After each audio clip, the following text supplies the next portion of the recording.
Hello and welcome back dear students, आप सभी का स्वागत है हमारे यूट्यूब चैनल पढ़ाई विद गुरु चेला पर। सो डियर स्टूडेंट्स, आज इस वीडियो के माध्यम से हम समझने और जानने का प्रयास करने जा रहे हैं Plato's allegory of the cave के कॉन्सेप्ट को। जानेंगे क्या था ये कॉन्सेप्ट, क्या था ये आइडिया एंड सो ऑन। सो आप बने रहिए इस वीडियो के साथ, वीडियो को एंडिंग तक ज़रूर देखिए और हमारे साथ जानिए the allegory of the cave के कॉन्सेप्ट को, the allegory of the cave के आइडिया को।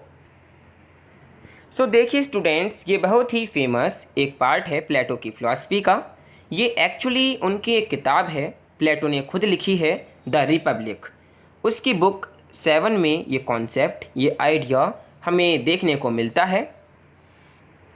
बुक 7 में उन्होंने और भी चीज़ों की बात करी है, जैसे कि जस्टिस की परफेक्ट फॉर्म क्या होती है, ब्यूटी की परफेक्ट फॉर्म क्या होती है, फ्रेंडशिप की परफेक्ट फॉर्म क्या होती है, और वहाँ पर उन्होंने एलेगरी ऑफ द केव का जिक्र भी किया है।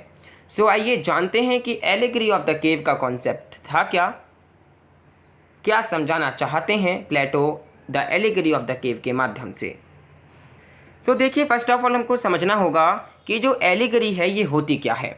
सो देखिए, an allegory is a story with a hidden meaning where characters and events represent ideas.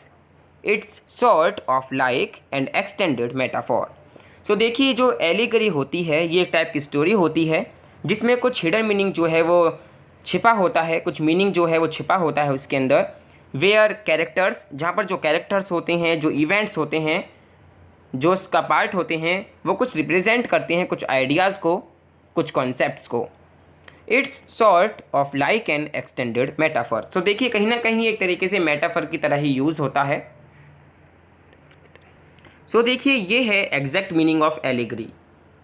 ये कहीं ना कहीं एक तरह से मेटाफर की तरह यूज़ होता है। सो देखिए, the allegory of the cave और Plato's cave is an allegory presented by the Greek philosopher Plato in his work Republic to compare the effect of education and the lack of it on our nature. It is written as a dialogue between Plato's brother Glaucon and his mentor Socrates. Narrated by the latter, the allegory is presented after the analogy of the sun and the analogy of the divided line. So देखिए students, ये जो गुफा की सीख या फिर आप कह सकते हैं एलिगरी ऑफ द केव, जिसे प्लेटो की गुफा और गुफा की रूपक कथा भी कहा जाता है, यह एक सिद्धांत दर्शाने वाली रूपक कथा है जिसे यूनानी दार्शनिक प्लेटो ने अपने प्रसिद्ध रिपब्लिक नामक ग्रंथ में हमारे प्राकृतिक ज्ञान और अज्ञान पर प्रकाश डालने के लिए सम्मिलित किया था। यह कथा प्लेटो के गुरु सुकरात और प्लेटो के भाई ग्लाउकेन के बीच हुई बातचीत के रूप में लिखी गई है।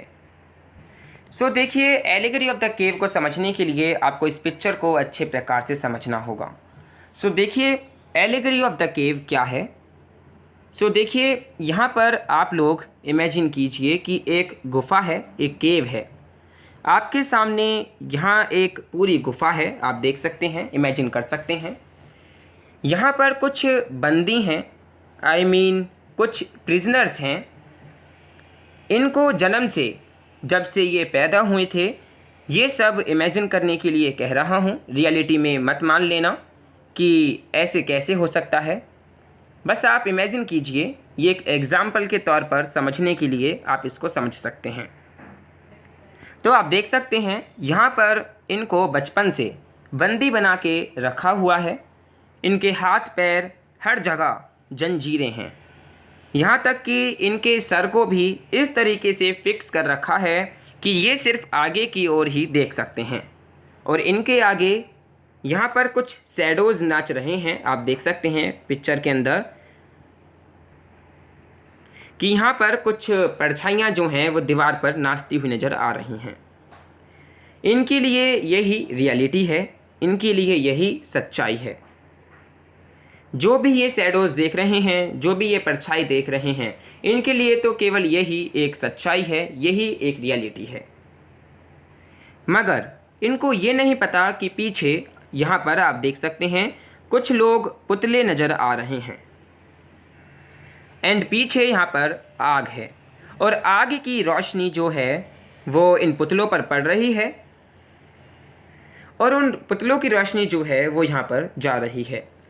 तो रियलिटी तो ये सब है यहाँ पर, मगर इनको बस शैडोज़ यानी कि परछाइयाँ ही दिख रही हैं और ये शैडोज़ से संतुष्ट हैं, सेटिस्फाई हैं, बिकॉज़ ये बचपन से ही इन शैडोज़, इन परछाइयों को देखते नज़र आ रहे हैं।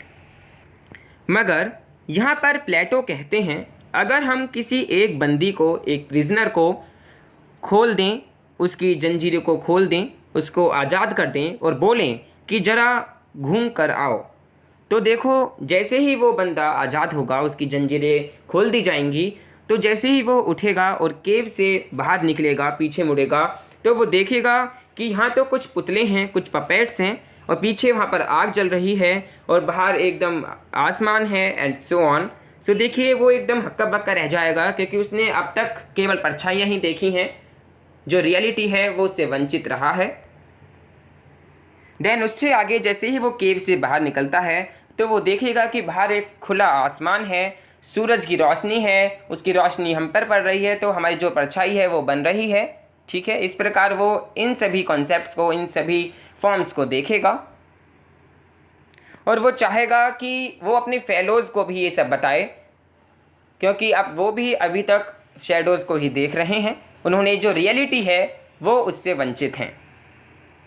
जो एग्जैक्ट ट्रुथ है वो उसको बताना चाहता है कि नहीं नहीं, जो हम देख रहे हैं वो रियलिटी नहीं है, वो केवल एक शैडो है, वो केवल एक परछाई है, क्योंकि रियलिटी तो कुछ और ही है। तो ये जो चीज़ है जो उसने देखा है वो अपने फेलोज़ जो प्रिजनर हैं उनको भी ये बताना चाहता है। बट देखिए ये बात सच्चाई है कि जो भी लोग सदियों से देखते आ रहे हैं, जो भी वो फील करते हैं, जो भी वो महसूस करते हैं, वो उन चीज़ों को ही सच मान कर बैठ जाते हैं।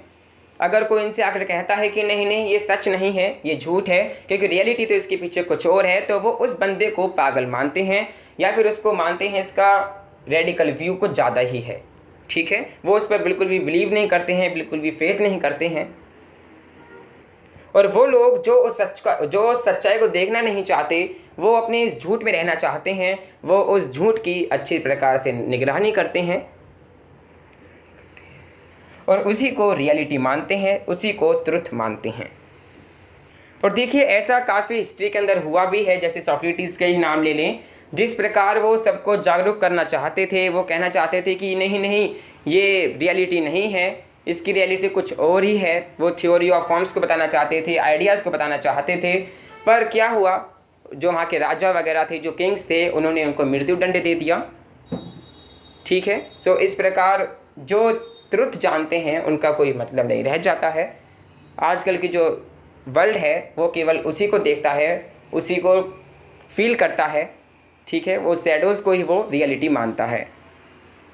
सो यही कॉन्सेप्ट है the allegory of the cave का। आई होप आप समझ गए होंगे, जान गए होंगे कि क्या कॉन्सेप्ट है, क्या आइडिया है, the allegory of the cave के पीछे क्या हिडन मीनिंग है। सो देखिए the allegory of the cave, Plato illustrated the situation of human thought and daily life in Allegory of the Cave. For Plato, outside of the cave is the world of ideals and abstraction that we may find in mathematics and other pure endeavors. अब देखिए कुछ main points जो निकल कर आते हैं इस allegory से वो क्या हैं। सो देखिए फर्स्ट है the cave represent the world we see and experience with our senses. So देखिए जो ये केव है ये रिप्रेजेंट करती है इस पूरी दुनिया को, इस पूरी ब्रह्मांड को। ठीक है, वी सी जिसको हम देख पाते हैं, महसूस कर पाते हैं, फील कर पाते हैं, and experiences with our senses, और अपनी सेंसेस के थ्रू छू पाते हैं, देख पाते हैं, एंड सो ऑन। ये क्या है, ये केव जो है ये रिप्रेजेंट करती है इस दुनिया को।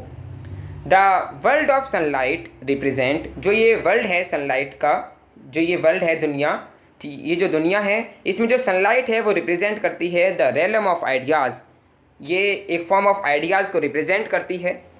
The prisoners represent the ordinary, जो इसमें प्रिजनर्स हैं वो रिप्रेजेंट करते हैं द ऑर्डिनरी पीपल्स, जो आम जन हैं उसको ये रिप्रेजेंट करते हैं।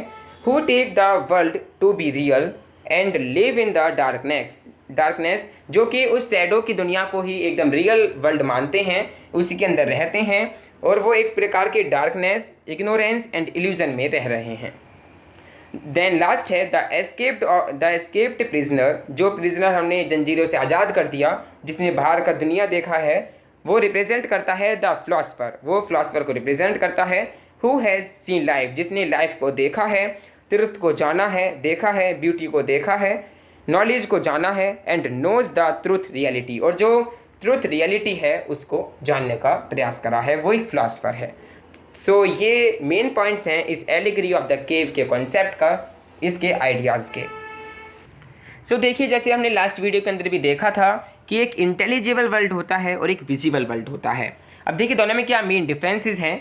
सो देखिए, विजिबल वर्ल्ड जो है उसका जो ओपिनियन है वो है बिलीफ और परसेप्शन, वहीं इंटेलिजिबल वर्ल्ड का जो ओपिनियन है वो इसका बिल्कुल अपोजिट है। वहाँ पर नॉलेज चलती है, वहाँ पर रीजनिंग चलती है, अंडरस्टैंडिंग चलती है। देन विजिबल वर्ल्ड के अंदर ऑब्जर्वेबल थिंग्स होती हैं, ऑब्जेक्ट्स होते हैं, जहाँ पर हम ऑब्जेक्ट्स जो हैं, थिंग्स जो हैं, उनको ऑब्जर्व कर पाते हैं अपने सेंसेस के थ्रू। वहीं जो इंटेलिजिबल वर्ल्ड है वहाँ पर फॉर्म्स और आइडियाज़ हैं, ठीक है।